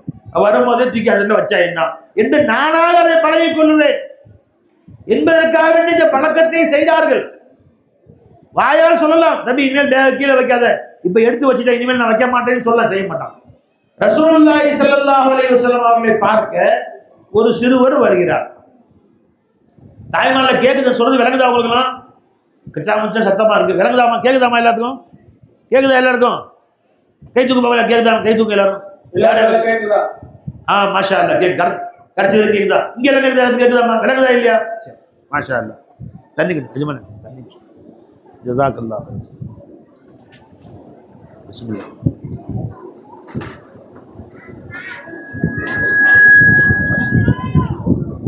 அன்பர்களே, ரசூலுல்லாஹி ஸல்லல்லாஹு அலைஹி வஸல்லம் அவர்களை பார்ப்பதற்கு ஒரு சிறுவர் வருகிறார். ஒரு 10 வயசோ 15 வயசோ ஒரு பையன் வர்றார். உள்ள வந்தவர் என்ன பண்ணாரு, சலாம் சொல்லாம நேரா உள்ள வந்துட்டார், வீட்டுக்கு உள்ள வந்துட்டார். பெருமானார் ஸல்லல்லாஹு அலைஹி வஸல்லம் அவர்கள் சொன்னார்கள், தம்பி இங்க வா. வீட்டுக்குள்ள வரும்போது சலாம் சொல்லி உள்ள வரணும் கண்ணு, நீங்க சலாம் சொல்லாம உள்ள வந்துட்டீங்க. இப்படி சொல்லலாம் இல்லையா? இனிமேல் அடுத்த தடவை வரும்போது சலாம் சொல்லிட்டு வாங்கன்னு அப்படி சொல்ல பெருமான். இப்போ என்ன செய்றீங்க, நீங்க மறுபடியும் வெளியே போய் 2 ஸ்டெப்பு வெளியே போங்க, திரும்ப உள்ள வாங்க, சலாம் சொல்லிட்டு உள்ள வாங்க பார்ப்போம் என்று சொன்னார்கள் ரசூலுல்லாஹி ஸல்லல்லாஹு அலைஹி வஸல்லம். உடனே அந்த தம்பி சரிங்கன்னு சொல்லிட்டு வெளியே போனார். வெளியே 4 அடி வெளியே போயிட்டு திரும்ப வீட்டுக்குள்ள அஸ்ஸலாமு அலைக்கும் வரஹ்மத்துல்லாஹி தஆலா வபரகாத்துஹு சொல்லிட்டு உள்ள வர்றார். பெருமானார் வலைக்கும் அஸ்ஸலாம் வரஹ்மத்துல்லாஹ், வாங்க கண்ணு வாங்கமா உள்ள வாங்க. இது என்ன தெரியுது உங்களுக்கு? இப்ப நம்ம வீட்டுல அதே மாதிரி நம்ம குழந்தைங்க மதரசாவுக்கு போயிட்டு உள்ள வர்றாங்க, சலாம் சொல்லிட்டு சலாம் சொல்லாம உள்ள வந்துடுறாங்க. நீயும் மரியாதை இல்லாம விடக்கூடாது, சலாத்துக்கு ஒரு மரியாதை இருக்கு. அப்படி வந்தால் என்ன செய்யணும், பாப்பா இங்க வா, நீ இப்ப என்ன செய்யற, பேக் வேணா வச்சுது, மறுபடியும் வெளியே போ, வாசலுக்கு போய் 10 அடி வெளியே போயிட்டு திரும்ப உள்ள வரணும். உள்ள வந்து சலாம் சொல்லிட்டு தான் உள்ள வரணும், சரியா? சொல்லி பார்ப்போம். அந்த பிள்ளை வெளியே போய் மறுபடியும் உள்ள வரும்போது அஸ்ஸலாமு அலைக்கும் வரஹ்மத்துல்லாஹி வபரகாத்துஹு சொல்லிட்டு உள்ள வரும். 2 தடவை இப்படி செஞ்சா 3வது எதுக்கு 2 தடவை அலைவேன், வரும்போதே சொல்லிடுவாங்க. தானா உள்ள வரும்போதே அஸ்ஸலாமு அலைக்கும் சொல்லிட்டு தான் உள்ள வரும். மதரசாலையும் அப்படி செய்யணும். உள்ள என்ட்ரன்ஸ்ல கால் வைக்கும் போதே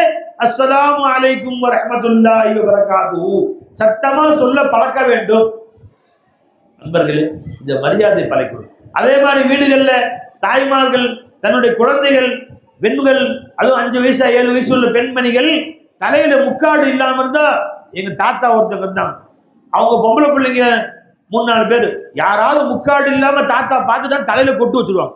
இன்னும் அறிவு இருக்கு அவனுக்கு, முக்காடு இல்லாம உட்காந்துருக்குற பொம்பளை பிள்ளை தலையில முக்காடு இல்லாம உட்காந்துருக்கலாமா? தாய்மார்கள் வீடுகள்ல இருந்தாலும், வெளியில போனா வேற கட்டாயம் போட்டுதான், வீடுகளுக்கு இருந்தாலும் தலை சேலை போட்டிருக்கணும். எந்த வீடுகளில் தலை சேலை போடாமல் திறந்த தலையோடு வீடுகளில் பெண்கள் இருக்கிறார்களோ அந்த வீட்டுக்கு மலக்குகள் வருவதில்லை, ரஹ்மத்துடைய மலக்குகள் வர்றதில்லை. செல்வங்களை கொண்டு வரக்கூடிய, உடல்ல ஆரோக்கியம் கொண்டு வரக்கூடிய மலக்குகள் உள்ளே வருவதில்லை. அப்ப என்ன வருங்க? சைத்தான் தான் உள்ள வருவான். ஒரே பிரச்சனைகள், கணவன் மனைவி பிரச்சனைகள், குழந்தைகளுக்கு மத்தியில் அத்தா சண்டை, அம்மா அத்தா சண்டை, சொந்தக்காரங்க சண்டை. ஏன் வராது? நண்பர்களே, அந்த தலை சேலை போடுகிற பழக்கத்தை இன்று மக்கள் கைவிட்டு விடுகிறார். அப்படியே டிசைனா தலை பின்னி இருக்காங்க. நாம பார்த்த காலத்துலாம் அம்மா தலையை பின்னி ஒரு சடை போடுவாங்க, அல்லது 2 சடை போட்டுவிடுவாங்க. குழந்தைங்களுக்கு, சின்ன பிள்ளைங்க 2 சடை போட்டிருப்பாங்க. ஒரு சடை இருக்கும், 2 சடை இருக்கும். இப்ப அப்படியே வெட்டி விட்டுறது, நல்ல பெரிய முடியா இருந்தாலும் பாதி வெட்டி முன்னாடி வேற தொங்க விட்டுறது, கொஞ்சம் இப்படி கொஞ்சம் தொங்க விட்டுறது. அது ஒரு ஸ்டைல். அது யார் ஸ்டைல்? அது அந்த நடிகையுடைய ஸ்டைல். இது இந்த நடிகையுடைய ஸ்டைல். இது இந்த நடிகை அப்படி விளைஞ்சுங்களா? அம்மா அந்த நடிகை மொட்டை கூட போட்டுக்குவா, ஒரு சினிமா காட்சிக்கு நீ போட்டுக்குவியா? மொட்டை கூட போட்டுக்குவா, அதை பண்ணி பின்பற்றுவியா? அவர் முடினா முடியாது, எல்லாம் விற்கு, எல்லாமே பெருசா இருக்க மாதிரி விற்கு. அதை மாதிரி அலையிறாங்க, நீ மாட்டிக்குவாத. அன்பர்களே, ஹஜ்ரத் ரசூலுல்லாஹி ஸல்லல்லாஹு அலைஹி வஸல்லம் விளைஞ்சுங்களா, அவர்கள் வீட்டிலே இருந்தார்கள். ஜிப்ரீல் அலைஹிஸ்ஸலாம் வந்துட்டாங்க. ஆரம்ப காலம், வஹி வந்த காலம். ஜிப்ரீல் வந்துட்டாங்க, பயப்படுறாங்க, இவங்க யாருன்னு தெரியலையே. அதோ அந்த வந்தாரே, ஹிரா குகையில வந்தாரே, மறுபடியும் வந்துட்டாரு பயப்படுறாங்க. அப்ப வீட்டுல அன்னை ஹதீஜா நாயகம் வீட்டுல இருந்தாங்க. அவங்க சொன்னாங்க, பயப்படாதீங்க அப்படின்னு சொல்லிட்டு தலையில சேலை போட்டுருந்தாங்கல்ல, அதை அப்படி கழட்டிட்டாங்க. இப்ப பாருங்க இருக்கிறாங்களா பாருங்க அப்படின்னா, இல்ல காணா போயிட்டு இப்ப போயிட்டாங்க, மறுபடியும் போட்டாங்க, இப்ப வந்துட்டாங்க. அப்பனா அவங்க மலக்குதான்ட்டாங்க. அப்ப அவங்க சொன்னாங்க, தலை சேலை கழட்டனா போயிடுறாங்க, தலையை மறுபடியும் போட்டா வந்துடுறாங்கன்னு சொன்னா அவங்க ஜின்னு இல்லை, பேய் இல்லை, பிசாஸ் இல்லை, நீங்க பயப்படவே வேண்டாம், அல்லாவுடைய மலக்கு தான். இப்ப அல்லாவுடைய மலக்கு என்பதற்கு ஆதாரமா எதை காமிச்சாங்க? தலை சேலை கழட்டுனா போயிட்டாங்க. அப்ப வீட்டுல யாருமே தலை சேலை எல்லாம் வளர்த்துது. ஆனா அந்த காலத்து வயசான மனுஷங்களை பார்த்துருக்கிறேன், எப்பவுமே தலையில சேலை போட்டு தான் இருப்பான். ஷேக் மோலா வீட்டுக்கு வரும்போது அவங்க வீட்டுக்கு போயிட்டு தான் வந்தோம். அவங்க வீட்டில் பெரியம்மா இருக்கிறாங்க, 75 வயசு இருக்கும் அந்த அம்மாவுக்கு. அல்லாவுடைய ஃபதுல், அல்லா நீண்ட வயசை ஆரோக்கியம். எப்பவுமே தலை நிமிர சேலை, ஃபுல்லா தலை நிமிர சேலை போட்டு, அவங்கள எப்பெல்லாம் நான் பார்க்கறனோ அந்த அம்மா எனக்காக துவா செய்வாங்க. தலை நிமிர சேலையோடு தான் இருக்கிறாங்க, ஒரு நாளும் தலை சேலை இல்லாம அவனை பார்க்கல. ஆனால் இன்று எத்தனையோ வீடுகளில் பெண்கள், அதுவும் வயசு பிள்ளைங்க தலை சேலை இல்லாம வளர்த்துதுங்க. இன்னும் சொல்ல போனா வெக்கக்கேடு, சுடிதார் போட்டுட்டு நெஞ்சில கூட சேலை போடுறது. அல்லாஹ் சொல்றான், வல் எதிரிப் பிஹியாலி பிஜூபிஹின்ன, என்ன ஆயத்தின பாருங்க, உங்கள் நெஞ்சுகளிலே துணியை போட்டு மறையுங்கள் பெண்களே. ஆயத்தின வல் எதிரிப் பிஹிமாரிஹின்ன அலா ஜுயூபிஹின்ன, பெண்களே உங்களுடைய நெஞ்சுகளிலே நீங்கள் துணியை போட்டு மறையுங்கள், உங்கள் உடலுடைய அவயங்கள் வெளிப்படாது மறைத்தீருங்கள். அல்லாஹ் அக்பர். ஒரு பெண்ணுடைய உடலுடைய கவர்ச்சி வெளியே தெரியக்கூடாது என்று அல்லாஹ் தஆலா உத்தரவு போட்டிருக்கிறார். இந்த எத்தனையோ பெண்கள் தாய்மார்கள் அதை கூட போறது. வலா யுபதீன ஸீனத்தஹுன்ன இல்லா மா ஸஹர மின்ஹா வல் யத்ரிப்ன பிகுமுரிஹின்ன அலா ஜுயூபிஹின்ன. அந்த பெண்கள் தங்களுடைய நெஞ்சுகளிலே விளங்குகளா, நெஞ்சை மறைப்பது போன்று பெரிய துணி போட்டுக்கணும். நல்லா நெஞ்சை ஃபுல்லா மறைக்கிற மாதிரி துணியை போட்டுக்கொள்ளட்டும், வெளியே இருந்தாலும் உள்ள இருந்தாலும். இது மார்க்கம் நமக்கு சொல்லுகிறது. நீ கல்யாண வீட்டுக்கு போனாலும் சரிதான், உங்கள் வீடுகளில் இருந்தாலும் சரிதான். உங்க வீட்டில் எங்க அத்தா தானே இருக்கிறாரு, என் அண்ணன் தானே இருக்கிறாரு, என் தம்பி தானே இருக்கிறாரு, இருந்தாலும் சரிதான், நெஞ்சு துணி இல்லாம பொம்பளை இருக்க மார்க்கம் அனுமதி கொடுக்கவில்லை.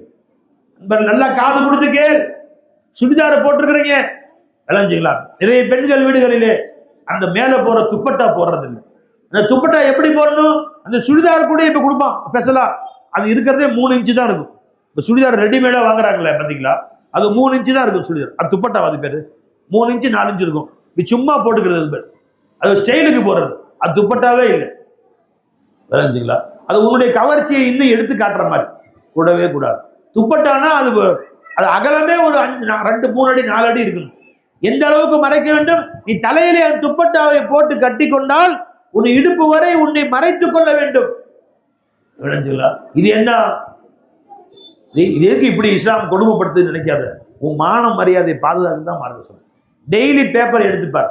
நேற்றைய பேப்பர்ல போட்டிருக்கான். விளைஞ்சுங்களா? நேற்றைய பேப்பர்ல கூட போட்டிருக்கிறான், இந்த மாதிரி ஒரு வாலிப பெண்ணை 6 பேர்கள் கடத்தி சென்று அவரை கெடுத்தார்கள் போட்டிருக்கான். பேப்பர்ல செய்தி இல்லாத நாளே இல்லை.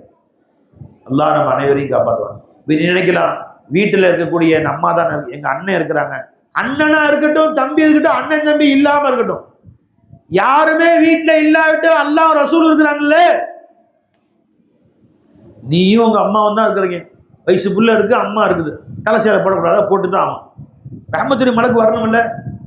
அவங்க தானே ஒரு ஷிஃபாவை கொண்டு வருவாங்க, அவங்க தானே காசு பணம் கொண்டு வருவாங்க, அவங்களுடைய துவாவுக்கு நல்லா உன்னை வாழ வைக்கிறான். நீ அப்படி போடாம இருந்து ரஹ்மத்துடைய மலக்கு வரல, டாக்டர் தான் போன பேர். ஓயாம டாக்டர், ஒழியாம டாக்டர். எந்த ஆஸ்பத்திரி போனாலும் புர்கா. என்னங்க வீட்டுக்காரருக்கு உடம்பு சரியில்லை, என்னங்க தம்பிக்கு கிட்னி ஃபெயிலியர், என்னங்க அண்ணனுக்கு ஹார்ட் அட்டாக்கு, என்னங்க உங்களுக்கு இடுப்பு வலி. எந்த டாக்டர், கண் டாக்டர் போனா புர்கா, பல் டாக்டர் போனா புர்கா நிக்குது. அன்பர்களே, இப்படியெல்லாம் நீ சிரமப்படக்கூடாது என்பதற்கு தான் மார்க்கம் சொல்லி தருகிறது. சில அதபுகளை, ஒழுக்கங்களை, மரியாதைகளை மார்க்கம் சொல்லி தருகிறது. யாரை எப்படி மதிக்க வேண்டும் என்று சொல்லி தருகிறது. அலஞ்சா இல்லைங்களா? நண்பர்களே, நான் சொல்லிட்டே வந்தேன், யாரை மதிக்கிற. ஊர் தலைவரை பத்தி இன்னொரு செய்தி சொல்லிக்கிற கேட்டேன். உங்களுக்கும் ஊர் தலைவருக்கும் ஒரு சில கருத்து வேறுபாடு இருக்கலாம். ஊர் விஷயத்திலேயோ, வீட்டு விஷயத்திலேயோ, குடும்ப விஷயத்திலேயோ இருக்கலாம். ஆனால் மார்க்கம் அவர்கள் சொல்லி கேட்டு நடக்க வேண்டும் என்று சொல்கிறோம். அவரை மரியாதை இல்லாமல் பேச உனக்கு உரிமை இல்லை. அவரை பற்றி இன்னொருத்தருமே மரியாதை இல்லாமல் பேச உனக்கு உரிமை இல்லை. சரிம்மா, அப்படி மரியாதை இல்லாமல் பேசுற என்ன தண்டனை கிடைக்கும்? அல்லாஹ் ஒன்னே ஊர் கூடி கேவலப்படுத்துற மாதிரி அல்லாஹ் ஆக்கிடுவான். நீ நினைக்கலாம் அவர் செஞ்ச தப்பத்தான நான் சொன்னேன். அவர் தப்பே செய்திருந்தாலும் ஆர்டர், அவர் ஆர்டருக்கு ஒபே பண்ணுவது மார்க்கம் ஏற்படுத்தி கடமை. ஒரு கூட்டம் இருக்கிறது, 50 போலீஸ் நிற்கிறாங்க. அந்த 50 போலீஸுக்கு ஒரு தலைவர் இருப்பார், ஒரு இன்ஸ்பெக்டர் இருப்பார். அவர் உத்தரவு போடுவார், கத்தி சார்ஜ் அப்படின்னு. 50 பேர் கத்தி குச்சி எடுத்து அடிக்கணும். ஒரு ஆள் அடிக்காம நிற்கிறார், என்ன பார்க்க இறக்கமா இருக்குதுங்க அப்படின்னு. தப்பு, நீ உனக்கு போலீஸ் வேலைக்கு தகுதி இல்லை. ஏன்னு கேட்டா ஒபேதி ஆர்டர். ஆர்டர் என்ன வந்துச்சோ அதை கட்டுப்படக்கூடியது உன்னுடைய கடமை. ஒரு ராணுவ வீரர்கள் இருக்கிறார்கள், எதிரிகள் 5000 பேர் இருக்கிறாங்க, இங்க 50 பேர் இருக்கிறாங்க. அந்த ராணுவத்துடைய சீஃப் கமாண்டர் உத்தரவு போடுறாரு, அட்டாக், தாக்குதல் உத்தரவு போட்டா போய் ஆகணும். சார் அறிவு இருக்கு அவங்களுக்கு, அவன் 5000 பேர் இருக்கிறான், நாங்க 50 பேர் தான் இருக்கிறோம், போனா ஒருத்தர் கூட திரும்பி உயிரோட வர முடியாது, என்ன சார் உத்தரவு போடுறீங்கன்னு கேட்க உரிமை இல்லை. அந்த நான் அவருடைய உத்தரவு கட்டுப்படுவேன் என்று சொல்லித்தான் உள்ளே வந்திருக்கிறோம், அந்த ராணுவத்துக்கு உள்ள வந்திருக்கிறோம். ஒபேதி ஆர்டர், உடனடியாக ஆர்டர் கட்டுப்பட வேண்டியதான் நம்ம கடமை. we will ரிக்வெஸ்ட் பண்ணிக்கலாம், ஐயா பெரியவங்களே, தலைவர் அவர்களே, இது ஒரு சின்ன பிரச்சனையா இருக்குது, இதை தாங்களே பார்த்து அதை முடிவு செஞ்சு கொடுங்களேன், இந்த பிரச்சனையை தீர்த்து வைங்களேன் என்று சொல்லக்கூடிய உரிமை இருக்கிறது. வலவ் அபுதன் ஹபஷியன், அவன் கருப்பு அடிமையா இருந்தாலும் எப்போதாவது தலைவர் என்ற பொசிஷன் வந்து விட்டு ஒரு மரியாதை செலுத்த. நீ அவ்வாறு மரியாதை செலுத்தாவிட்டால் மன் அஹான சுல்தான் அல்லாஹ், யார் ஊருடைய தலைவருடைய பேச்சை மதிக்கவில்லையோ அஹான அல்லாஹ், அல்லாஹ் அவரை கேவலப்படுத்துவான். அல்லாஹ் அவரை கேவலப்படுத்துவான். அல்லாஹ் தான் பார்க்கணும். திருப்பூர்ல மிஸ்கின் ஒரு வீட்டில் ஒரு வீடு வாடகைக்கு பார்க்க போனோம். வீடு பிடிச்சிருந்துச்சு. எவ்வளோங்க அட்வான்ஸு? 50,000 அட்வான்ஸு, 20,000 வாடகைன்னு சொன்னாங்க. சரின்னு 50,000 அட்வான்ஸு கொடுத்தாச்சு. அடுத்த வாரம் குடி வர்றேன், 1ஆம் தேதி குடி வர்றேன்னு சொல்லியாச்சு. நல்லா கவனிங்க, சொல்லியாச்சுங்களா? இப்போ வீட்டுக்கு நான் பார்த்துட்டு வந்தேன், வீட்டு பிடிச்சிருந்துச்சு. அடுத்து என்னுடைய குடும்பத்தாரை கூட்டி போய் காமிச்சு பார்த்தா எல்லா ஜன்னலுக்கும் ஸ்லைட் டோர் வச்சிருக்கிறாங்க, கம்பி வைக்கல. அல்லாஹூ, குழந்தைங்க இருக்கிறது கம்பி இல்லாமல் தான் எதிரி கூச்சிருவானு. ஸ்லைட் டோர் இருக்கு, கம்பி, அவன் ஸ்டூலை போட்டு ஏறினா உள்ள விழுந்துடலாம். இந்த வீடு வேணாங்க அப்படின்னு சொல்லிட்டான். நான் உடனே அந்த வீட்டுடைய ஓனர்கிட்ட ஒரு வாரம் ஆயிடுச்சு, ஆனாலும் இந்த வீடு வேணான்னு சொன்னேன். வீடு குடி போல பால் காய்ச்சல போய் தான் பார்த்துருக்குறோம், வீடு போய் பார்த்துருக்குறோம். இந்த வீடு வேணான்னு சொன்னேன், அட்வான்ஸ் திரும்பி கொடுங்க, இந்தாங்க சாவின்னு கேட்டா, ஒரு வாரம் வச்சுட்டேல, அப்போ நீ வந்து ஒரு மாதம் வாடகை 20,000 5,000 கொடுக்கணும். நீ குடி போலைங்களேங்க, அநியாயமாக இருக்குது இது. வீடு நீங்கள் கட்டினவுக்கா கம்பி வைக்காமல் கட்டி வச்சுருக்கீங்க எல்லா ஜன்னலுக்கும். சின்ன குழந்தைங்க இருக்கிற வீடு, டோரை திறந்தா வெளியே விழுந்துருவாங்க. அது எப்படி 5,000? இல்லை, ஒரு வாரத்துக்கு 5,000 ரூபா, 4 வாரத்துக்கு, ஒரு மாதத்துக்கு 20,000 ரூபா. நீ ஒரு வாரம் வீட்டை சாவி வச்சு, சாவி தாங்க வச்சேன், வீட்டுக்குள்ளேயே போலைங்களேங்க, 5,000 கொடுக்குற. ஒரு முஸ்லீம் தான் அவர் கேட்கல, நான் தர முடியாது. நீ 50,000 கொடுத்தா சாவி தரீங்களா, போயா சாவி தர, என்ன வேணா பண்ணிக்கணும், சாவி தர முடியாதுன்னு சொல்லியாச்சு. அவர் நேராக ஊர் தலைவர்கிட்ட போயிட்டார். தலைவர்கிட்ட போய் இந்த மாதிரி பிரச்சனை, ஊர் தலைவர்கிட்ட ஃபோன் அடிச்சு, ஹசரத் கோச்சிக்காதீங்க, அந்த ஆள் வம்பு பிடிச்ச ஆள், நீங்கள் இந்த 5,000 போனால் போது கொடுத்துருங்க, 45,000 வாங்கிட்டு சாவி கொடுத்துருங்கன்னு சொல்லிட்டார். இப்போ நான் எதிர்த்து பேசியிருக்கலாம், எந்த கோர்ட்டுக்குன்னு போடா, வீட்டுக்கு கால் வைக்கவே இல்லை, 5,000 எப்படி கொடுப்பேன் நான் உனக்கு? நீ கட்டண முறை சரியில்லை, கம்பியெல்லாம் போட்டு கட்டியிருக்கிற, எந்த கோர்ட்டுக்கு போ, கன்சியூமர் கோர்ட்டுக்கு போ, எவன்கிட்ட வேணா பண்ணி தகராறு பண்ணி இருக்கலாம்.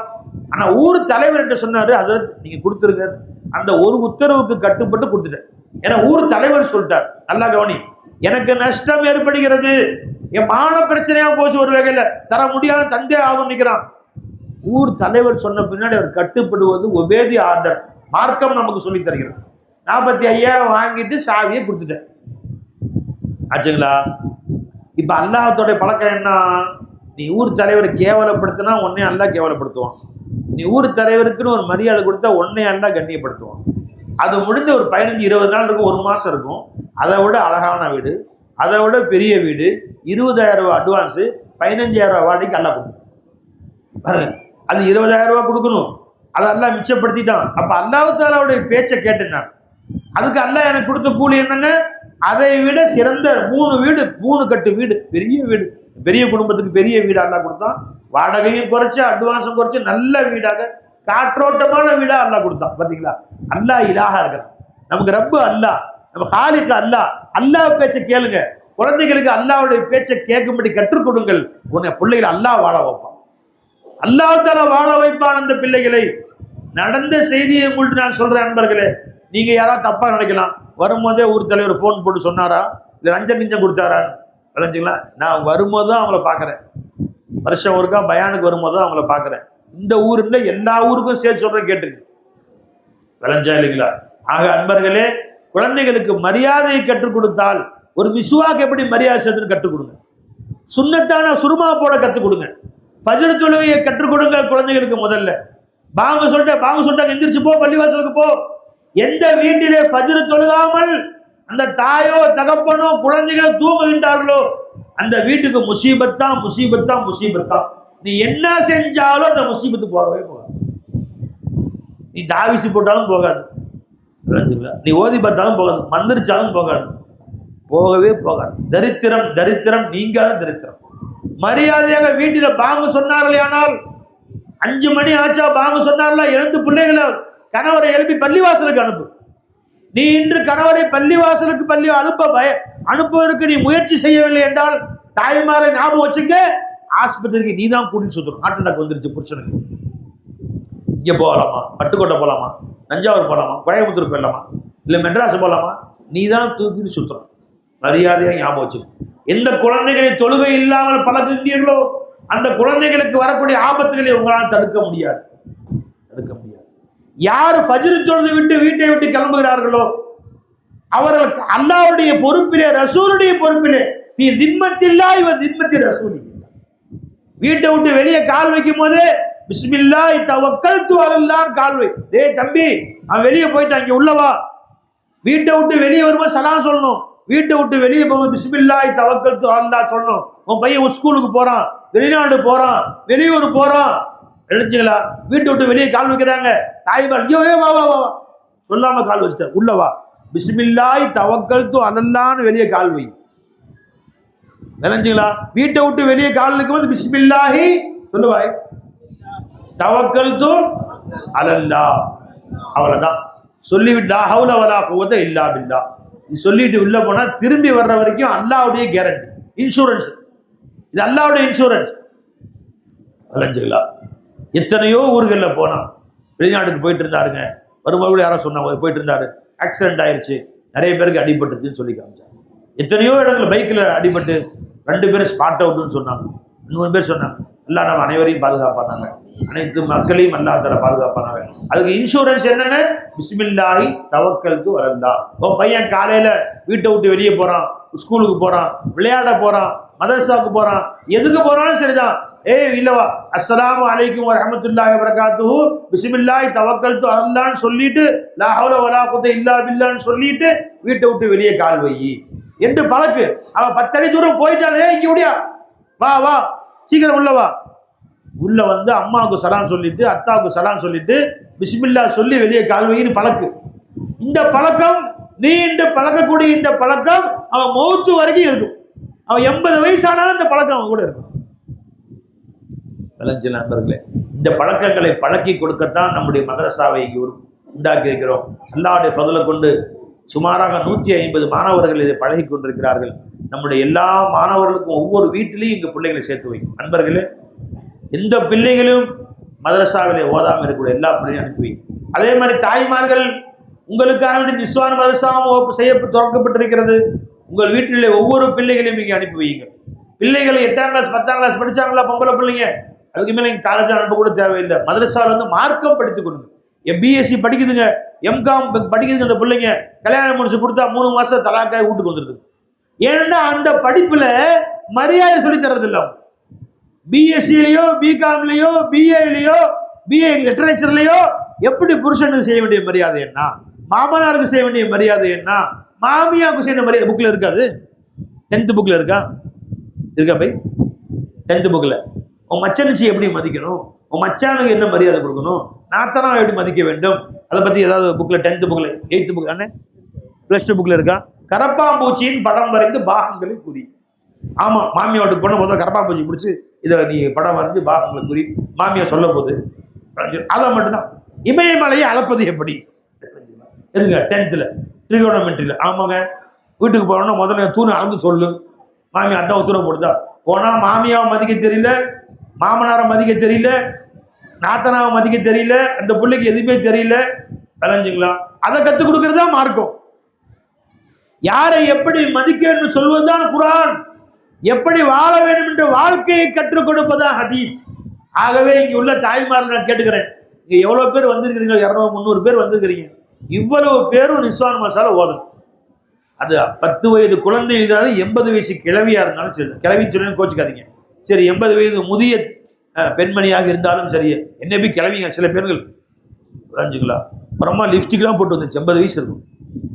வாங்கம்மா வாங்கம்மா கிளவியம்மா, என் கிளவியா நான் லிப்ஸ்டிக்லாம் போட்டு காதெல்லாம் போட்டு கையில் வேற போட்டு வந்திருக்கு. போட்டு என்ன பேர் கிளவிங்க லிப்ஸ்டிக் போட்டுருக்கேன் தெரியல, மன்னிச்சுக்கம்மா தெரியாமல் சொல்லிட்டேன். கிளவினா கோவம் வந்துருங்க, அனுப்பிச்சு விடுங்க. வாங்க பெரியவங்களே, அக்கான்னு சொன்னால் சந்தோஷப்படுவோம். சரி, ஆனால் அக்காமார்களே, அம்மாமார்களே, தங்கச்சிமார்களே, நீங்கள் எந்த வயசு இருந்தாலும் சரியே மதரசாவிலே வந்து மார்க்கம் கற்றுக்கொள்ளும். இப்போ ஹஸரத் கிப்லா நிஸ்வான் மதரசாவில் ஒரு ஏற்பாடு செஞ்சுருக்கிறாங்க. 3 வருடம் ஓதுனா ஆலிமா பட்டம், 1 வருஷம் ஓதுனா முபல்லிகா பட்டம்.